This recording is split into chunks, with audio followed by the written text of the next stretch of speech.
Good afternoon. I'd like to call the meeting to order. The City of Belleville acknowledges we're meeting today on the traditional territory of many nations. We recognize the honor of the historic relationship of Indigenous peoples to this land and acknowledge our shared obligation to respect, honor, and sustain these lands and natural resources contained within. We recognize all First Nation, Métis, and Inuit who call Belleville their home and support the need of cultivating a strong relationship with them. We look forward to fostering a path forward towards reconciliation and show respect for the Indigenous peoples who first lived and currently live on this land where we all reside together. Please remain standing for a moment of reflection. May we be worthy custodians of all that has been entrusted to us. Help us to be concerned only for what will promote good government. May we bring to our council chambers minds that think and hearts that feel, always having respect for others, so that we may serve the people of our city in a helpful manner and for the good of all.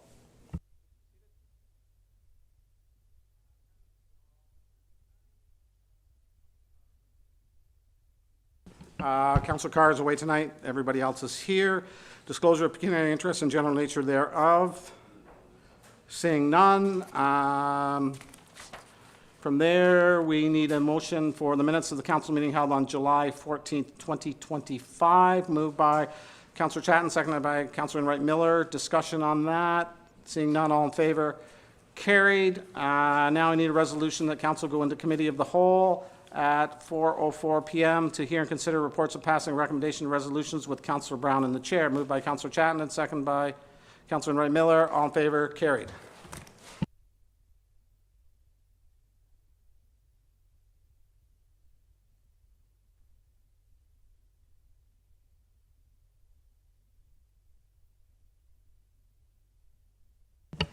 Thank you, Your Worship.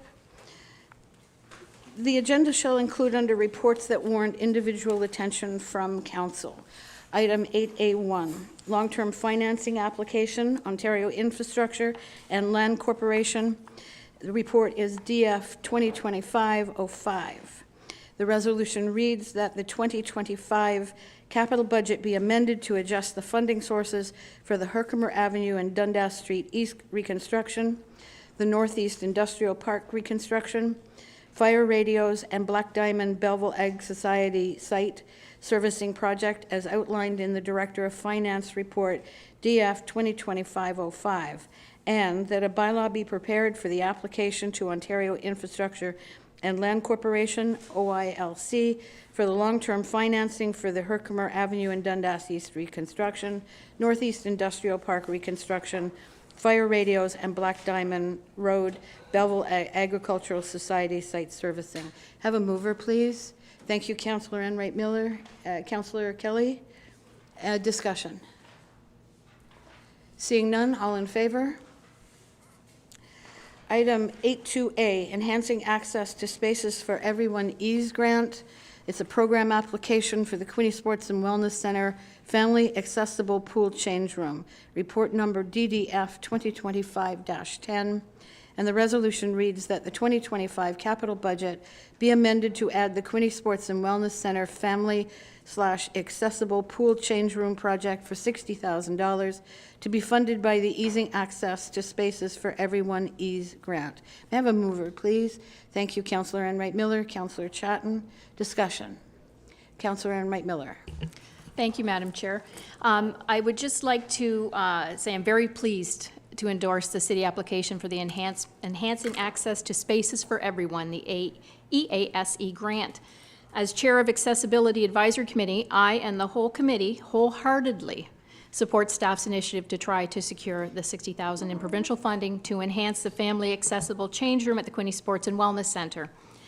This EASE grant, a newly launched program by the Ministry for Seniors and Accessibility, is providing funding up to $60,000 for small capital projects, retrofits, and significant improved accessibility, and to promote active, socially connective lifestyles for older adults and individuals with disabilities.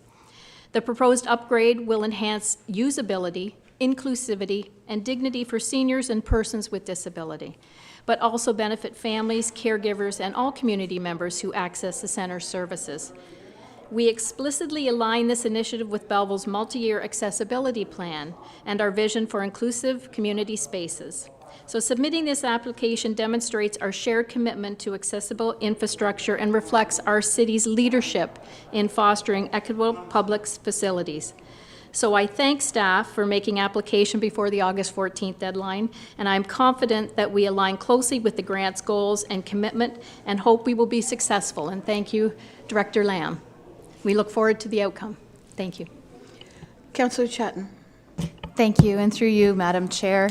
And specifically, just to piggyback kind of on my colleagues' comments, this is where we see the value of acknowledging diversity, equity, and inclusion. We need to make sure in our community that everyone has equal access and therefore opportunity alongside able-bodied residents community-wide. And this is one of the easiest ways to do it, to create an access to the pools that are enjoyed by young, old, across the board. So I just want to say how much I support this. I'm so glad that we have this grant available to assist, and it's an awesome step forward in the right direction. So thank you. Any other discussion on this item? Then all in favor? Thank you, the motion's carried. I'd like to turn the chair back to the mayor for a moment, if I may.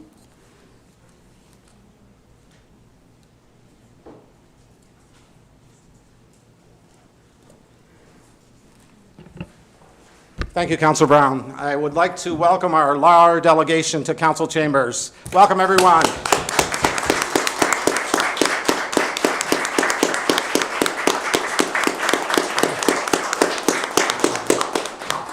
I would like to also welcome MP Chris Millette. He's been to LAR, and part of his friends are come over to see him today, too. LAR is Belleville's first sister city and has seen numerous friendship flights and student exchanges visits between our city since 1972. The group just arrived in our city yesterday, and we've had the pleasure of hosting them until this Friday, August the 15th. We're looking forward to a week full of exploring our region and meeting community partners, showing them what makes the city of Belleville and the Bay of Quinte so special and the best place to live in Canada.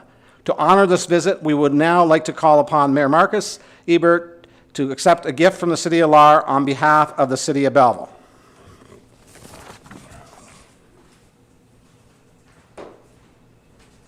I come your way.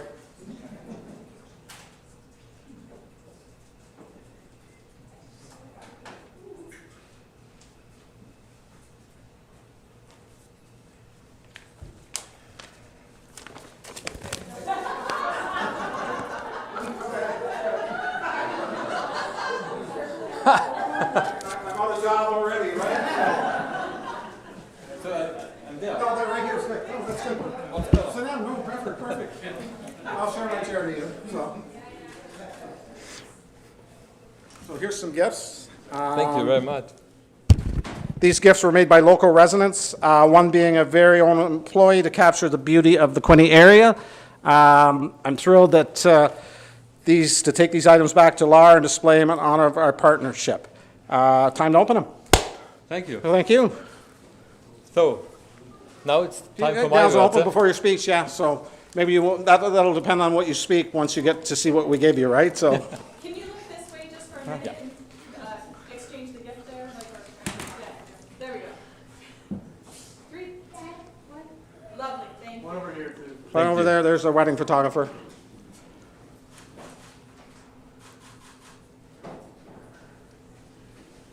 You good? Okay. So thank you very much. I open it later or not? Oh, cool. Well, open them later, sure. Later, Open them later, yeah, that's good. At the dinner, yes, perfect. Okay, that's a good suggestion. I would also like to present to the Mayor Ebert's wife, Miriam, a gift also.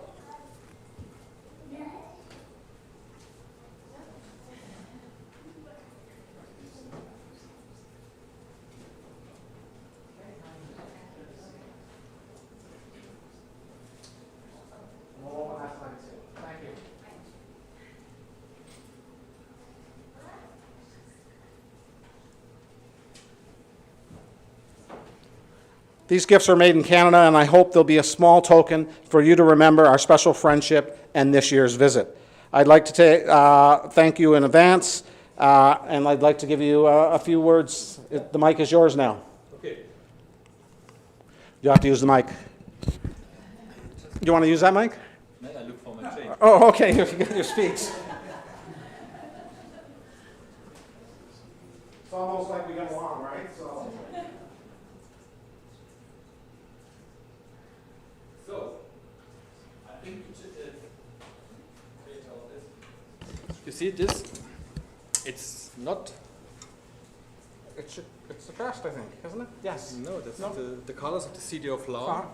and it's a symbol for the city of Lahr, and we give it to the people of Belleville, to you especially, but to the people of Belleville, and I'm sure you find a good place that the people of Belleville sometimes see this sign and say, oh, that's Lahr. Wow, beautiful, Yeah. thank you. No, that is fantastic. Holy jumps, it's heavy, right? Oh, Gorgeous. Do you wanna- Let's get a picture. Yeah.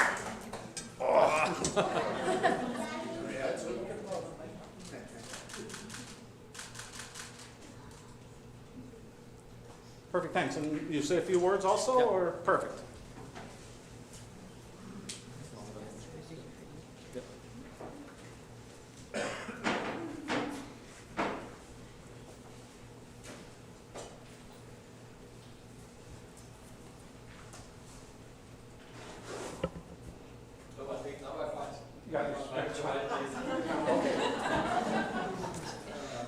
We haven't thrown you out yet.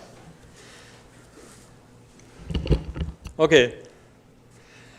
Yes, thank you that we can be here, that we can visit you, and that I can say thank you, Mayor Alice, dear Neil, ladies and gentlemen of the Belleville Municipal Council, dear representatives of our sister city, more than 50 years now, and I say thank you and to the participants of our delegation. Let me introduce our delegation in short words. We have many councillors. We have 6 councillors, and it's Mr. Girstel, it's Mr. Petracik, Mr. Girstel, Mr. Petracik, Mr. Günther. Hello. Mr. Günther, you know him, maybe? Stephanie Grenning-Deinert. Also, and Mr. Chivilla, he's already standing, and Ms. Dr. Sidler, he's over there. They are all councillors from the city of Lahr, and I brought with me our queen. You have a queen, we have also a queen. Our queen is Marian II. It's the queen of our chrysanthema. Maybe you know the chrysanthema, it's a large flower festival in Lahr, one of the largest flower festivals in Lahr, and he's still our queen, Marian II.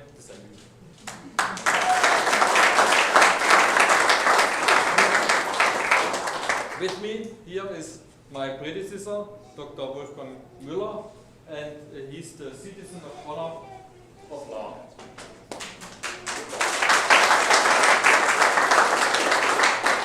And not the least, or the last, we have citizens traveling to Belleville.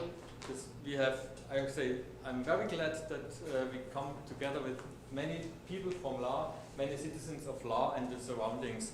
They are also here and want to visit the beautiful city of Belleville. Thanks that you come with me.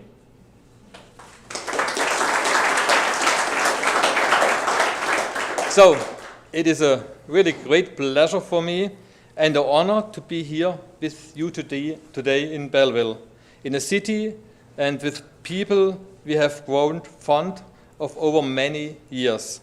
A visit like this is much more than just an official meeting. It is a symbol that shows that friendship knows no boundaries. Our town twinning is an impressive example of how people can be connected across the ocean, and this has been the case for over 50 years. Many of you are familiar with the history of our town twinning. The foundation stone of our town twinning was largely laid by the Canadian military. After World War II, Lahr was initially a French garrison base. In 1967, I was born in 1967, the Canadian Armed Forces took over the base. A trusting cooperation between the armed forces and the city began, and until 1994, Lahr was the headquarters of the Canadian Armed Forces in Europe. Dr. J. Russell Scott and Dr. Philip Brugger signed the twinning document between Lahr and Belleville back in 1972. Our town twinning is one of the first German-Canadian partnerships. International involvement played a major role in both cities from an early stage. The student exchange, which took place for decades from 1973, was an important part of this partnership. Despite the distance of over 6,000 kilometers, free flights enabled the young people to experience everyday life in Belleville and Lahr up close with host families, also today. After all, young people in particular need positive experiences of international encounters. They need bridges, not walls. After the withdrawal of the Canadian Armed Forces from Lahr, shorter exchange visits continued until 2010.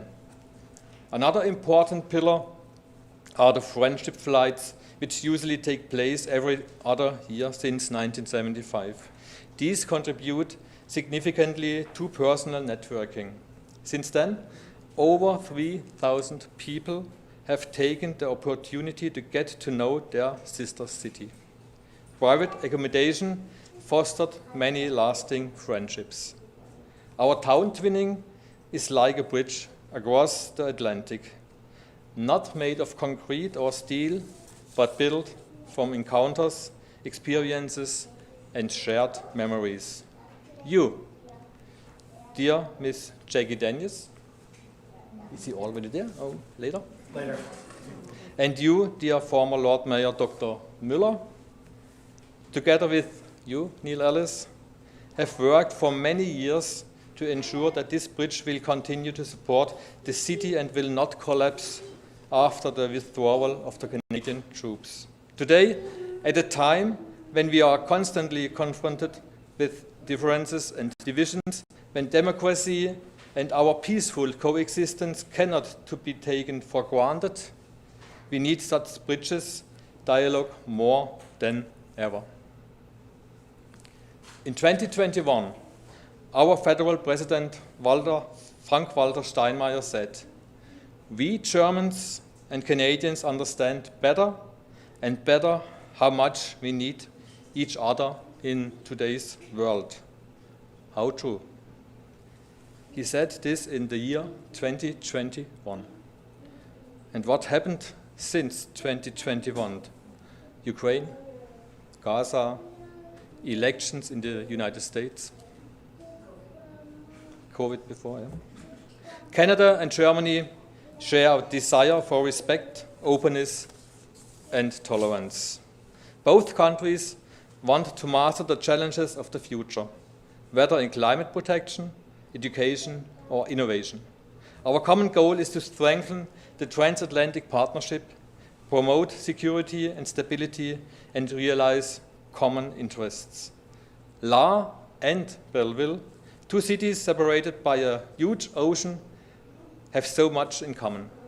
Pride in our regional identity, our openness to the world, the deep conviction that understanding can only come about through personal encounters. It is up to us to continue the dialogue, to promote an atmosphere of peace in which we can learn from each other and grow together, and to recognize our unifying values in diversity. And that is precisely the deep meaning of town twinning. The resulting contacts bring us closer together and are the foundation for understanding, for togetherness, and for friendship, which has now existed between our cities for 53 years. Let me summarize it briefly and succinctly. Our partnership has long since become a friendship. Let us continue to strengthen this friendship, not only through projects and events, but also through encounters, because they are what make our town twinning so valuable. They bring people together who might otherwise never have met and create connections that last for generations. Our task is to continue building this bridge, stable, sustainable, and open so that future generations can also use them. We are happy to be guests here in this beautiful city of Belleville. I would like to thank you also on behalf of the entire delegation, not only for the hospitality you are showing us during this visit, but also for what you are actively doing to keep this connection alive. Thank you very much. Let the friendship between La and Belleville, between our cities and our hearts, live on. Thank you very much. Thank you, sir. Let's see if they're doing that.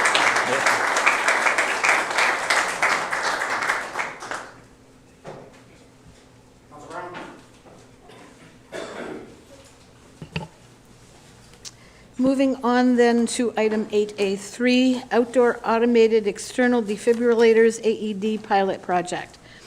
Report number DCSD 2025-01. And the resolution reads that pursuant to the Director, Community Services, Report Number DCSD 2025-01, the Outdoor Automated External Defibrillator Pilot Project be included for Council's consideration in the 2026 capital budget process. Could I have a mover, please? Thank you, Councillor Kelly. Councillor Henderson. Discussion? Councillor Kelly. Thank you, through you, Chair. First of all, thanks to Carrie Lamb, Director of Community Services, and also to Director of Fire and Emergency Services, Dan Smith, and Mr. Joe Reed, Director of Transportation and Operations, for the report. I'm glad we're at this stage, and hopefully it'll all work out in the budget. Councillor Enright, Barbara Enright Miller, and I have been discussing this, and we asked for some information about it, a staff report. We're here, and we see that if the two-year project is passed, we would see it at three of the busiest parks in the city, at West Swix, Marianne Sills Park, and Clifford Sunny Belch Park. This would hopefully is going to happen in 2026. You can't put a price on life, and it's coming in around $41,000. And I know we'll have more discussion on this, but this is solid work. Thank you. Councillor Enright Miller. Thank you, through you, Madam Chair. Just to piggyback on what Councillor Kelly said, and we were first approached about this, I think it was the lawn bowling group, for the Clifford Sunny Belch Park. And in response to the staff has prepared a proposal to purchase and install outdoor AED units at the three parks, which is fabulous. This is just a wonderful pilot project, and I would strongly endorse staff's proposal to launch this pilot. Parks are vital public spaces, and ensuring quick access to defibrillation can transform an otherwise fatal incident into a survivable one. Outdoor community spaces, parks where activity and gatherings occur, are valid settings. The proposed installation and small monetary commitment of $41,000 justifies not only our humanitarian grounds, but also as a strategic data investment in community health and safety. Stats say that survival rates for victims receiving bystander CPR and AED can reach up to 45 to 70% mortality rate, survival rate, not mortality rate, survival rate. Factor in emergency response time for EMS, they could be out somewhere else, and on-site AED drastically reduces the treatment delay. And we all know that parks can be considered high risk due to active recreation, congregation of seniors and families out enjoying the grandkids, makes this a pilot, which is a sound test bed. So I thank Director Lamb for bringing this up, and we look forward to it coming to council further. Thank you. Any other discussion on this item? Seeing none, all in favor? Thank you, the motion's carried.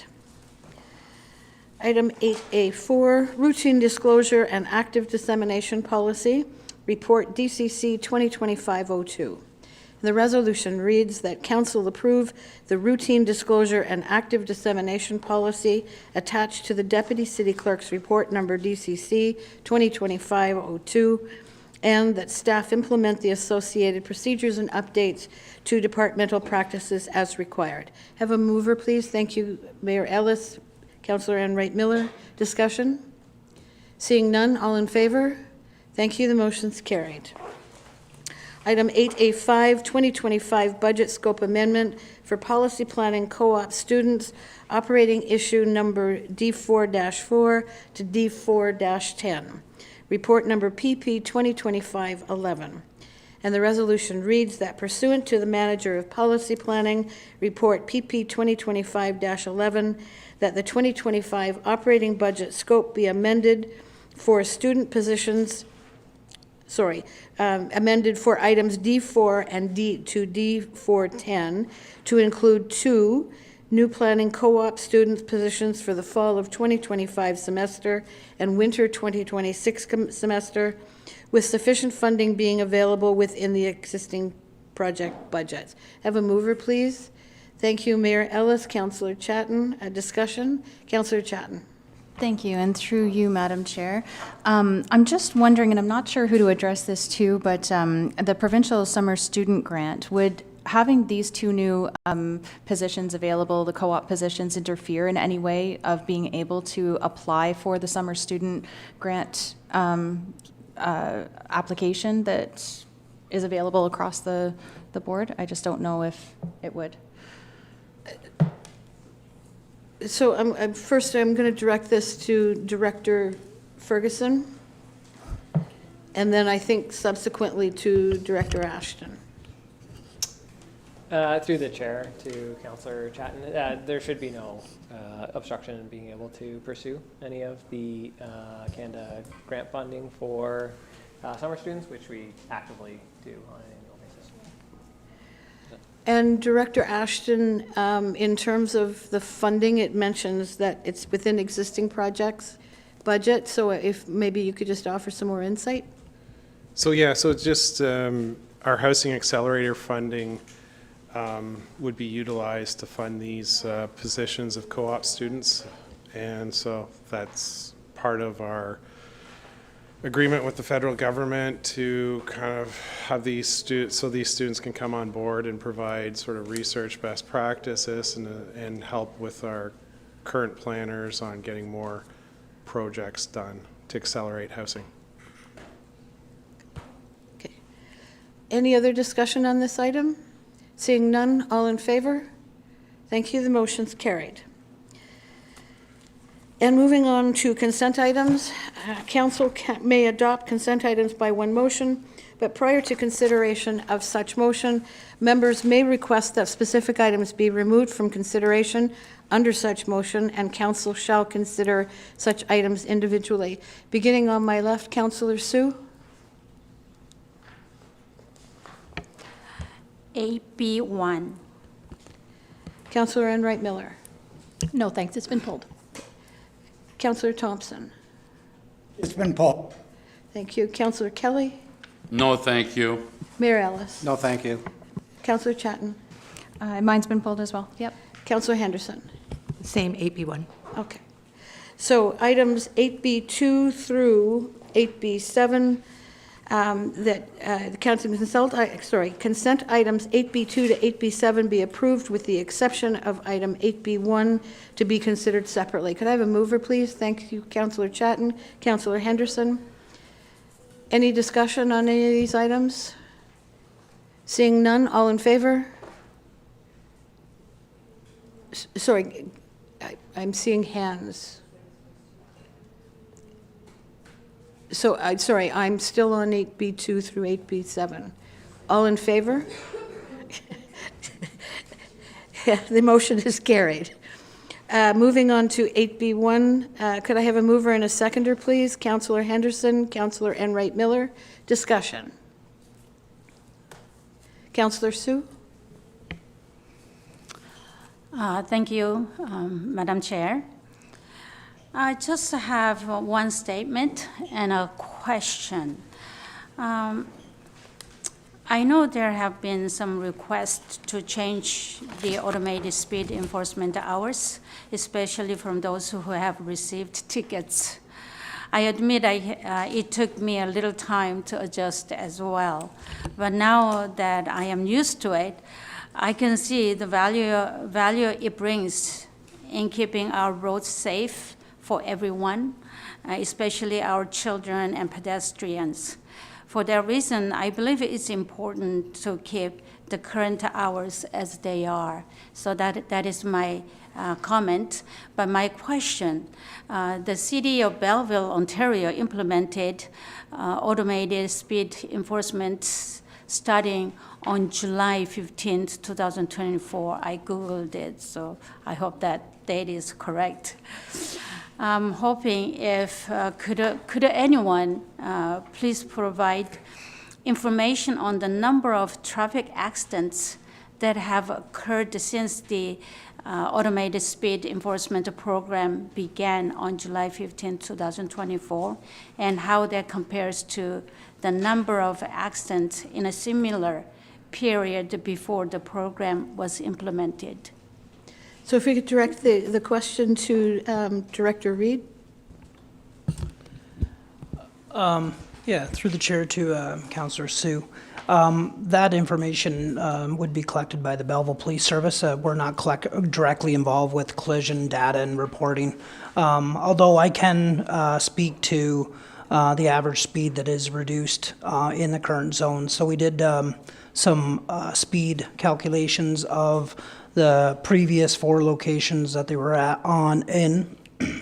And the average speed reduction while in place were in each 14%, 27%, 16%, and 30% reduction. Then after the cameras were moved, so this was post, we actually had an average impact of a speed being reduced in the zones after the cameras have been moved of approximately 15%. So there has been some impacts on long-term behavioral changes for drivers in these zones after they've been put in place. But unfortunately, the collision data, we don't have data on. Thank you. Councillor Thompson? Thank you. I want to say thank you very much to Director for the report in it. I think it says everything in the report that needs to be said. As far as I'm concerned, we brought these in July of, you were right, Councillor Sue, in July of 2024. Have we had some hiccups with it? Do we get people upset with it? But if we change the hours, all as we're going to do is confuse the public. When's it this and when's it that?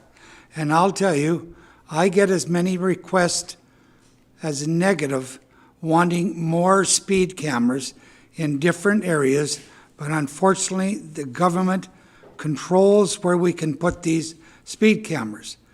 I've had numerous requests for Palmer Road, Hague Road, Farley Road, Bleecker Road. No matter where, I get requests, but we're restricted to where we can have them. And, you know, I've had phone calls, upset, they got a speeding ticket. My question is to them, why did you speed? If you leave at the east end of Belleville and go to the west end of Belleville at 50 kilometers an hour and 40 kilometers an hour, I'd like to tell you how many minutes or seconds you're going to save. You're not going to save nothing except put somebody's life in danger. I was out the other day on Palmer Road. I was going the speed limit. Somebody flew by me and speeding. Is that what we want in our city? I don't think so. Do we have to prove that there's deaths saved or accidents saved? That's not our job as a city.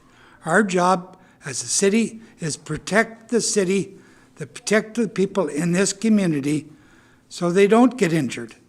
Yeah, reducing the speed limit to 40, that's an inconvenience to a few people, but does it really solve anything by putting it in a different hours, increasing the speed limit? Let's leave it at 40. It's proven to work. We'll always get complaints, but Right now, our job as the city is the same as anything, because aquatic pool out in the sports center. We could leave it with no lifeguards.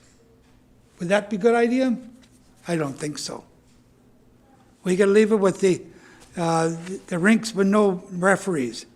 We are to protect the people, protect the players, protect our city, and we got a good thing going. Somebody says it's a cash grab. I don't think so. When you consider the lives we may be saving, the accidents we may be saving, and the revenue we bringing in, and we just put some of that money to good use to the doctors. We've ranted and raved about the doctors in this city. We put some of it to good use. Now I would like to see us put some money to repairing some roads. That was the intent from the original. Let's leave it the way it is. Let's thank the staff. Mr. Reid, I want to thank you. He's always brought information to the committee. He's brought it to council anytime you want it. And I just want to say it's a good report. It's to the point. They're recommending to leave it. Let's listen to staff. They're the ones that are helping us with some guidance making decisions. So thank you. Councillor Henderson. Thank you, through you, Councillor Brown. I'd like to also thank the staff for such a detailed report and recommendation. What I would say is that the automated speed enforcement cameras have been wildly popular in some municipalities, and it is evident, that I'm finding out anyway, that it is a huge revenue generator, so much so that Vaughan temporarily suspended their use after listening to their residents, as they should listen to the residents. For some context locally, and if the data is correct, as Councillor Sue had said, from July 15th, 2024 to May 31st, 2025, the City of Belleville automated speed enforcement cameras issued a total of 51,159 tickets, totaling over $4,366,000 in gross revenue collected from their use in less than 1 year. And I do say over $4,366,000 because it is actually does not include the victim surcharge amount, and I don't have that number. Whether that number is closer to 4.5 million or 5 million, I cannot say for sure. I just don't have those numbers. And I am using the gross amount of fine revenue as opposed to net figures to what the city actually collects, because really it's the negative financial impact being felt by the residents in the community. So what this means is that over $4 million of disposable income is being removed from the households of residents here, as well as visitors to the community on a regular basis. These figures I'm not just spouting off, they come from the City of Belleville website that was, anybody can look those up and see. I understand the reason for their use, and I do think we can strike a balance that does not involve such a heavy financial burden on residents in the community, and I will be bringing forth a notice of motion later on regarding the use of automated speed enforcement cameras. Thank you. Thank you, through you. I apologize, Councillor Kelly. Councillor Enright. Oh, sorry. Thank you, through you, Madam Chair. Just to piggyback on what my other councillors have said, I thank you, Director Reid, for your report. It was fabulous and very detailed. The ASE system detects and captures images of vehicles traveling more than the posted speed limit, and it's designed to work along with other enforcement strategies such as our police. I consulted, being on the Police Services Board, with the Traffic Safety Unit, and they confirmed that speed in community safety zones have decreased. And as Director Reid said, when the cameras are taken off those roads, it still continues to decrease. However, there's a flip side, and there's cause and effect to everything. They also have noticed an increase in traffic complaints on secondary streets where the cameras are deployed. So people try to avoid the cameras and they go on secondary streets. And this is something that is not surprising to them, and they figured would happen, and it does happen. Our police service is the first line of defense in all matters of public safety, while already handling an average of 100 calls per day. That's an average of four calls per hour. That's pretty substantial. And some of those calls require one car and an officer, while others may require 2 cars and multiple officers for an extended period of time, which could realistically take them out of their response time during that hour.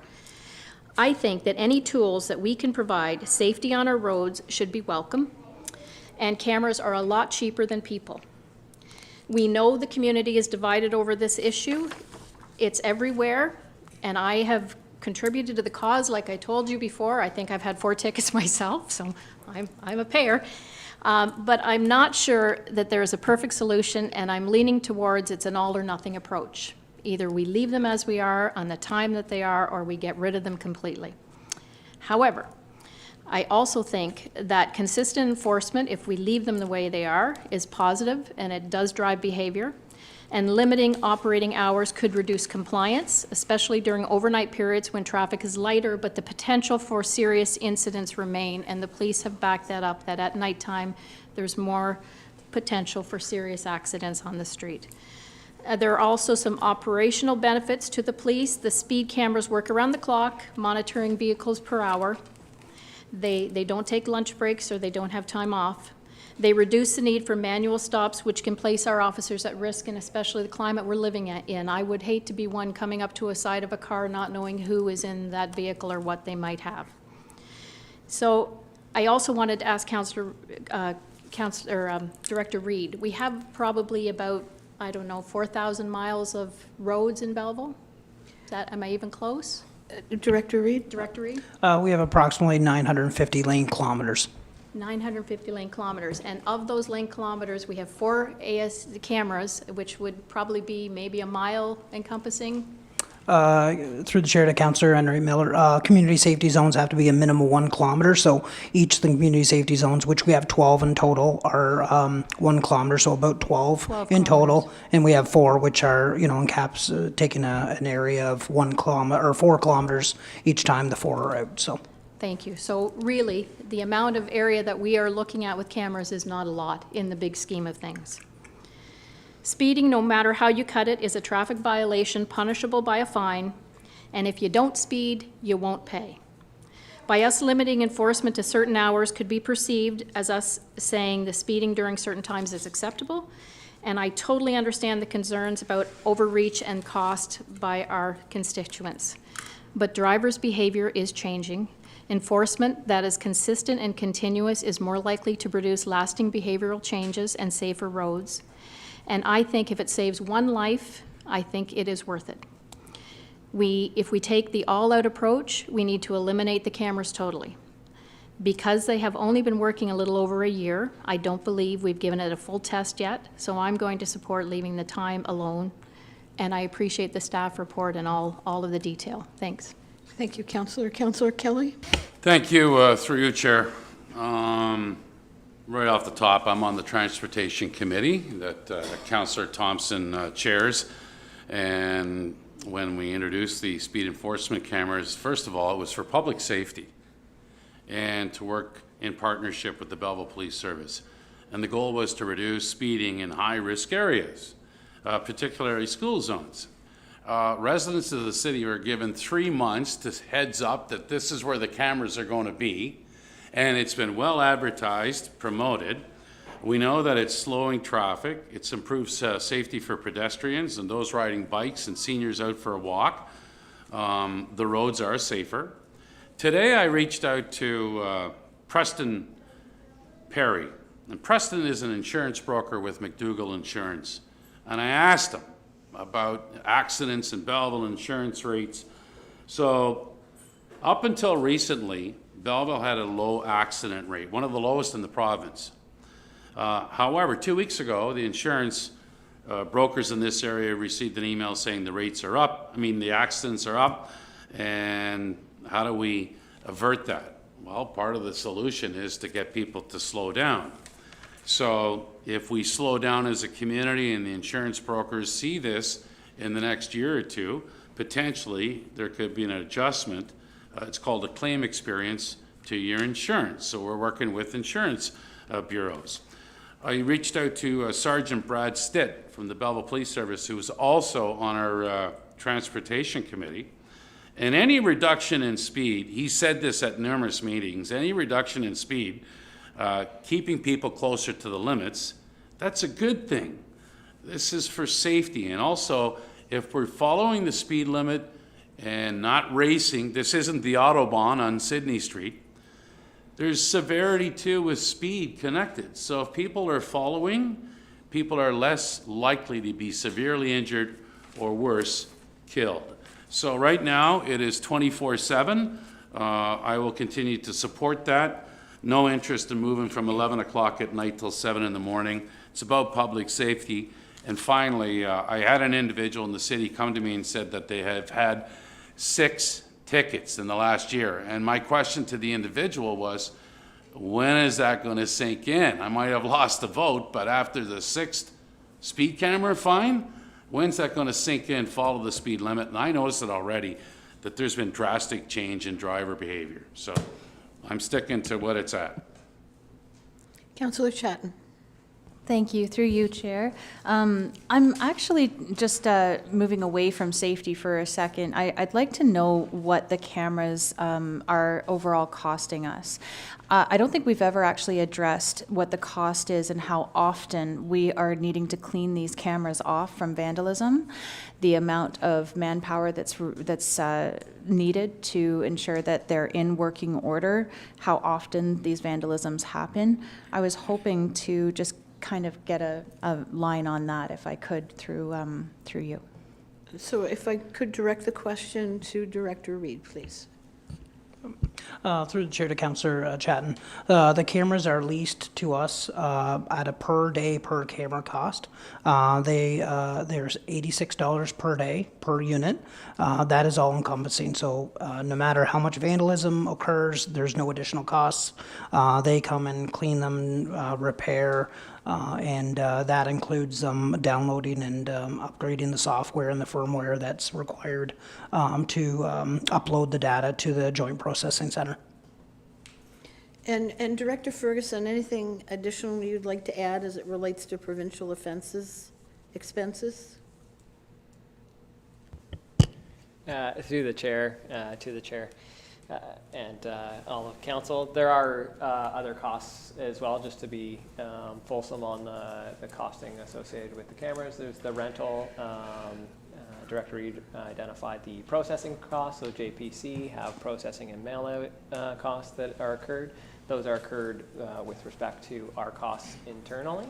Also, the provincial offenses, that is who handles the actual administration and collection of the tickets. That's done through Hastings County for the corporation, so all of the funds are remitted there, and there would be somewhere between on average, usually about 50 or 60% of administrative costs within POA, and then we have the net proceeds from all tickets, including ASE tickets, are sent to us. So there'd be costs implicit at Hastings County POA associated with the processing of those tickets as well.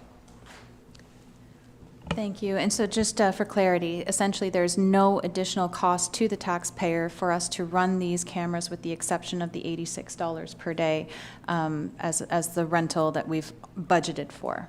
Is that correct? Director Ferguson?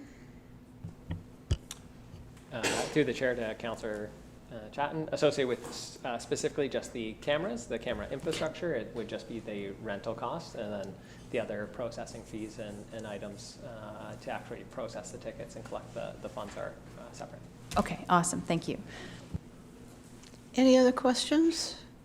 Councillor Thompson, if I may, I'll return to you, but if I could ask Councillor Enright Miller to take the chair. I just have a few comments.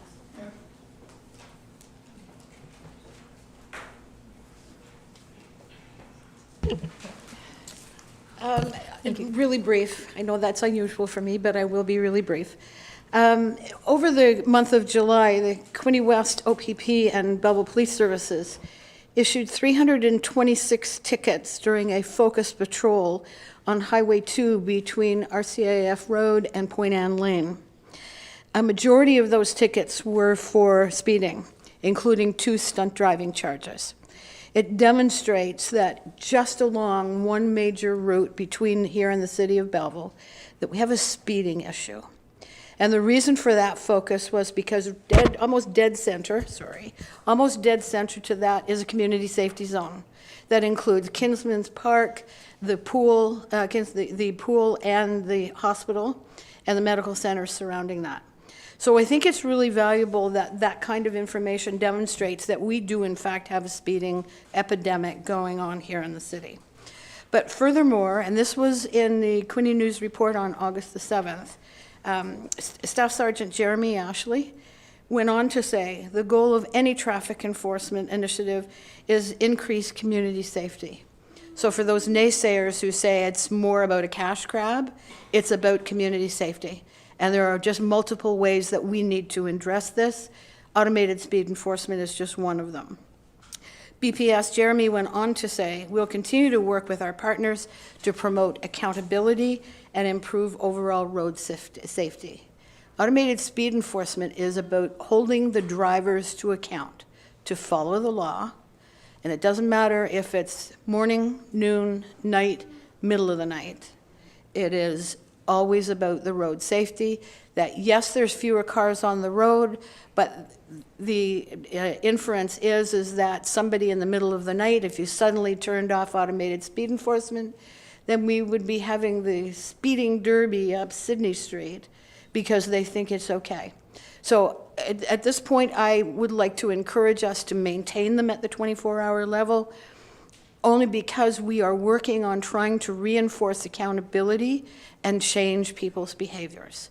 It's working. We've seen that in terms of going back and measuring it post, but equally so, we are seeing it through the good work of the Traffic Enforcement Unit with BPS and the OPP in demonstrating that speeding continues, but we'll continue to work on creating that accountability. Thank you. Thank you, Councillor Brown.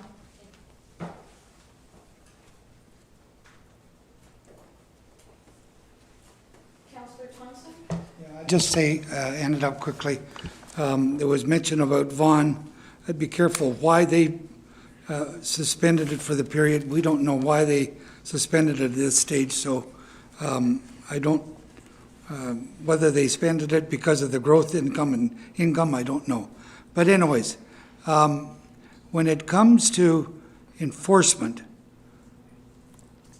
the other alternative we have is to hire more policemen, put them out in the road at X number of dollars an hour, and when the policemen give you a ticket, you lose points. We're giving them a break by not taking points away. And I just think we got a good thing going here for safety. Let's leave it alone. Let's move on. Thank you. Any other discussion on this item? So the motion is to receive. All in favor? Thank you. The motion, sorry, could I ask for hands again, please? Thank you. The motion's carried. They were sort of going up and down there. Item 8C, information items. Council may adopt information items by one motion, but prior to consideration of such motion, members may request that specific items be removed from consideration under such motion, and council shall consider such items individually. And the resolution, before I do that, I'm going to go from my right this time. Councillor Henderson. Councillor Chatton. No, thank you, Madam Chair. Mayor Ellis. 8C2. Councillor Kelly. No, thank you. Councillor Thompson. HC1, HC1A. Councillor Enright Miller. No, thank you. And Councillor Sue. No, thank you. And given that those were the two items on the report, we'll take each individually, starting with 8C1A. The Bay of Quinte Regional Marketing Board Year-End Report 2024-25. Mover, please. I'll move it. Thank you, Councillor Thompson. Councillor Enright Miller. Discussion. Thank you, Councillor Brown. I just want to make a note. I want to thank Director Doug for presenting this to us. It will come more often. I sit on that board at this point. They do a great job, and it's great to have that information available. They deal with a lot of money, but I'll tell you, they bring in a lot of money to our community. So thank you very much. Just want to acknowledge Doug, that's all. Thank you. Any other discussion? All in favor? Thank you, the motion's carried. 8C2, request support for the following resolution from the Town of Aylmer, re-advocacy for increased income support thresholds for Canadian veterans. Mayor Ellis? Just wanted to see if I could get support from this for the, You care I'll to move, yes. move, and second, Councillor Chatton? Sorry, Councillor. for this, right now, there are currently 460,000 veterans in Canada in the 21 census. Right now, their income benefit is $20,000 annually for a single household.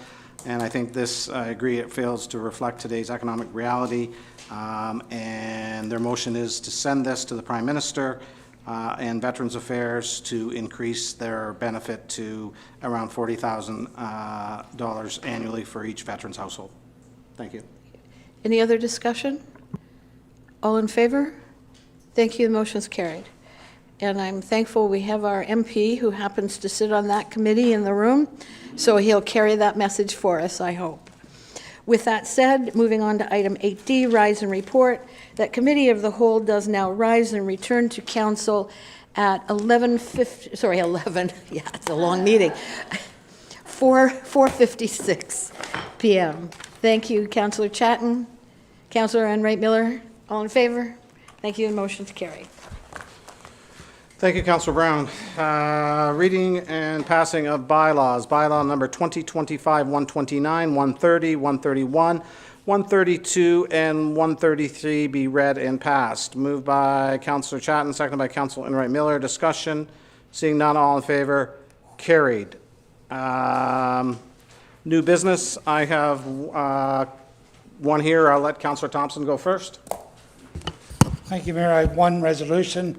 I move it and need a seconder, that bylaw number 2025-136, a bylaw to approve and authorize the execution amendment agreement between the Corporation of the City of Belleville and the Belleville Centers to read and pass this 11th day of August 2025. I wanted the clerk to note, and I will hand it to you in writing, that I have taken a conflict of interest due to an immediate family member that works for the B-Sense. So I need a seconder for that motion.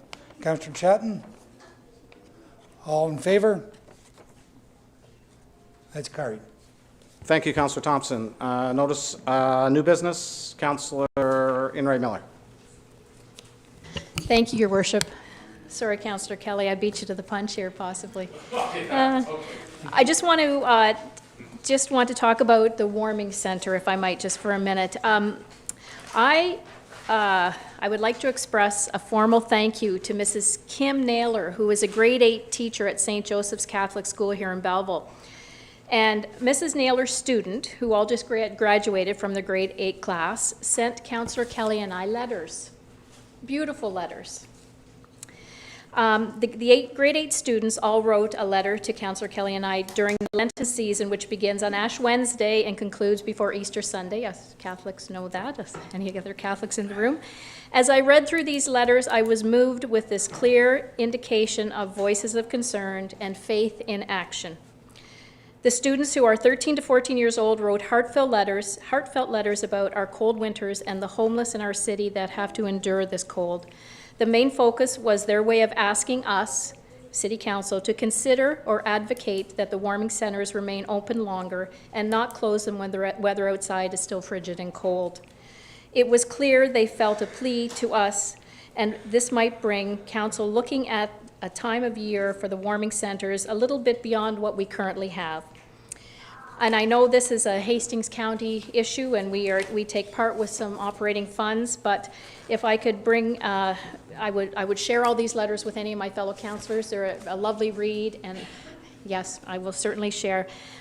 Their concerns for the homeless in our city jumped off the pages as I read through these letters. I would ask staff to advocate to Hastings County to look at the time frame of the warming centers and see what we can do to leave it open later and possibly start it earlier, and look at our own funding for this operational cost. And I would like to say again, thank you to Mrs. Naylor, the outgoing grade 8 class, and Father Rod McNeil of St. Joseph's Parish, who inspired these students during the Lenten season to reach out, and for all being advocates for the less fortunate among us. So thank you. Any more new business? Councillor Chatton? Thank you. Through you, Your Worship. It's actually not new business. I actually wanted to address that to just a quick degree. So is it possible that we could potentially contact some of the churches that are associated with the Catholic faith and find out if their Catholic Women's League, if any of their if there's anything that they could put into our budget to be able to expand those on either side, what the start and the end dates are, because it's wonderful to hear the letters. I have thought for a long time that it would be nice to have a longer period of time that the warming center was available as well. It's one thing to have the intention, it's another thing to have the action. So if we're able to use those letters to compel some of the funds that they collect for charitable organizations to go towards the warming center, I think that would be a really great faith in action piece where they're contributing as well as just voicing. Okay, our CAO, Matt McDonald, talks to the CAO of Hastings County, and I'm sure he'll bring it up in their next meeting. Any other new business? I have one. Councillor Kelly? Thank you. Through you, Mayor. Got two things tonight.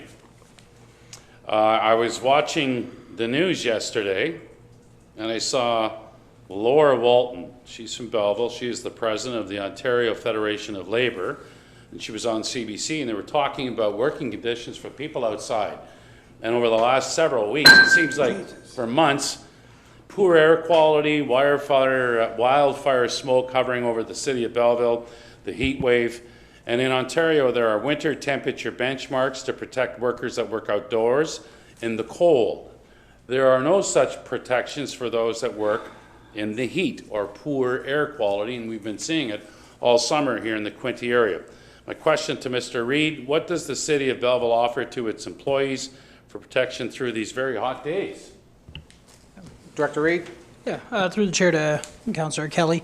On these hot days, our staff are reminded constantly to take frequent breaks. You know, there's many times when the humidex and the heat is so extreme, our asphalt team, you know, does other duties. You know, lots of water breaks. I know on many occasions too, our supervisors have freezies that go around and monitor the crews, and it is very hot right now, these extreme temperatures. There's also, you know, the buildings that are being monitored for temperature control and stuff like that.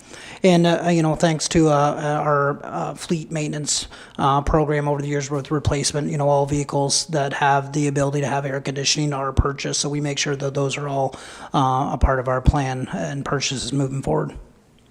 Thank you for that. It's nice to know that the employees are looked after. Second item under new business tonight, first of all, I want to thank the mayor, Neil Ellis. I met with him a couple of weeks ago. CAO McDonald, also Alicia McGuire from the Economic Development Team, Mr. Reid from Transportation, and last week I had a conversation with Brandon Ferguson from the Treasury Department. So the Belleville Caribbean Festival is coming up this weekend. There are so many benefits for the friendly city. It's a key tourism event. It attracts visitors to the Quinte area, celebrating culture, food, music, and community. We talk about the economic spin-off. Hotel bookings, restaurants, retail, pop-ups, vendors, they all benefit. Today, we got word a hotel in Belleville just had 26 family members booked for this weekend to come to the festival. That's today. Most hotels in the city are booked out. There's 880 hotel rooms in Belleville. People attending the festival spend money helping drive the economy. Local entrepreneurs, especially those from the Caribbean or multicultural backgrounds, get an opportunity to showcase their goods and services, creating temporary employment. According to the Tourism Regional Economic Impact Model that's run by the province, it's called TREM, the Belleville Caribbean Festival last year generated $750,000 with close to 2,500 out-of-town visitors last weekend and an estimated 8,000 attending the festival. And that's under rain all last year. The increase in tourism generated more tax revenue for the city last year than the amount being requested today. Hotels were booked solid, restaurants, retail reported downtown district that they had record sales at the restaurants. This festival is a positive image for the city of Belleville. Hosting a vibrant cultural event can only enhance the city's image as a diverse and lively place to visit and invest in. Now the ask.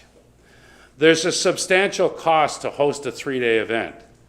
On behalf of the Belleville Caribbean Festival, they're asking for one-time funding support for $5,500 in kind services and to waive the rental cost of $940 for Friday's kickoff event at Victoria Park. Downtown District did a public survey last September. The Belleville Caribbean Festival was voted the most popular among respondents. This year, we've noticed a massive increase in social media of interest in the festival. Also, too, CTV reaching out to the Downtown District today to do a news story. We're seeing lots of attention. People are taking notice from Toronto, Mississauga, Brampton, and Montreal. This festival has the potential to be our signature multi-day event for the city of Belleville. Where are we going to get the funds from? Our MAT tax reserve is sitting at $1.2 million. $1.2 million. The ask is for $5,500 in kind, one-time offer, and to waive the fee for $940. So I would like to make the motion that the City of Belleville support the Belleville Caribbean Festival for $5,500 in kind and to waive the rental cost of $940 for Victoria Park for Friday night celebration. Okay, And I would like a recorded vote. Moved by Councillor Kelly, seconded by Councillor Wright Miller. Discussion, Councillor Chatton. Thank you. Through you, Chair. Just wondering, why didn't this come through the grant committee? Councillor Kelly, could you answer that? Thank you. That's a good question. I appreciate that. They did apply to the grant committee. They received $10,500. They were turned down for the second grant. So to run a festival now, it's 3 days, it's not one. The cost of putting up fencing, safety barriers on the street, there's huge dollars involved with that. They did receive $10,500 from the city. Okay. Councillor Henderson? Thank you, through you. And yeah, I did recall seeing that through the grant committee. And in the defense of the grant committee, we have so many other asks and we have a fairly robust system in place whereby staff makes the recommendations to us to what should be supported and to what amount. So unfortunately, Councillor Kelly, I have to stand by my feelings towards what the staff have suggested to the grant committee. Sorry. Thank you, Councillor Henderson. Anybody else on this? Seeing none, I will ask the clerk for a recorded vote. That's what you wanted, Councillor? Yes, thank you. Yes. Sorry. Could I just ask where, in the motion, you identified where you want the money to come from? MAT tax, I believe. It comes from, I'm asking for it to come from the MAT tax. MAT tax is 4% for hotel rooms. It's basically for tourism. This is a major tourism draw to the city. Yeah. We have 1.2 million Yeah. in reserve. Okay, thank you. Sorry about the question. Just one quick question to the treasurer. Is there an issue with using this money out of the MAT tax? Any issues? Through the chair, this would be aligned with the MAT tax reserve fund parameters, so this would be a funding source if council were to approve. Okay, the thank you request. This would be very adequate. much. The vote? Councillor Brown? No. Councillor Chatton? Yes. Councillor Enright Miller? Yes. Councillor Henderson? No. Councillor Kelly? Yes. Councillor Sue? Yes. Councillor Thompson? Yes. Mayor Ellis? Yes. Carried by 6, Your Worship.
Yeah, I just, one concerning, I chair the lighting committee.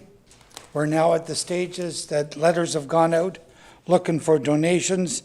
All the fixtures that we get every year is only purchased by donations.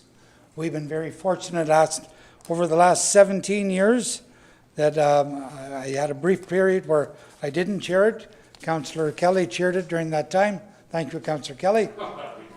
But we've been very successful in fundraising.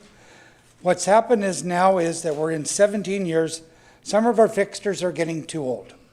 They're breaking down, they need repairs. And staff is at the limit of how many fixtures they can put up. So what we've done now is we've gone and got a complete list of our lighting fixtures, and we've graded them. So what we're going to do now is every year what we get, we're going to take one or two away and either try to resell them through the city purchasing or auction items.